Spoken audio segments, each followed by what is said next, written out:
നിന്ദിതനാകുകയില്ല. എന്റെ സഹായത്തോട് അധ്വാനിക്കുന്നവൻ പാപത്തിൽ വീഴുകയില്ല. പ്രഭാഷകൻ 24:22. ഈശോമിശിഹായിൽ സ്നേഹമുള്ളവരെ, ഈ മാസം ബൈബിൾ പാരായണ മാസമായി നമ്മൾ ആചരിക്കുകയാണ്.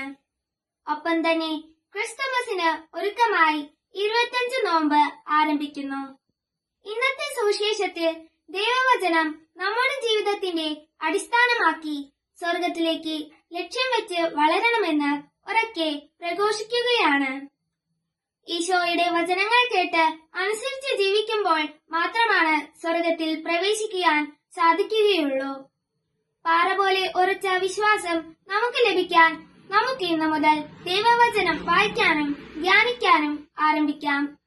നമുക്ക് മാർഗദീപമായി സംരക്ഷണം നൽകുന്ന ആത്മാവിന്റെ വാളായി ആത്മീയ വളർച്ചയ്ക്ക് സഹായിക്കുന്ന ഭക്ഷണമായി ആത്മീയ രക്ഷയ്ക്ക് കാരണമാകുന്ന ദൈവവചനത്തെ നമുക്ക് ഇന്നു മുതൽ വിനയപൂർവ്വം സ്വീകരിക്കാം. ദൈവം അനുഗ്രഹിക്കട്ടെ. ആമേൻ.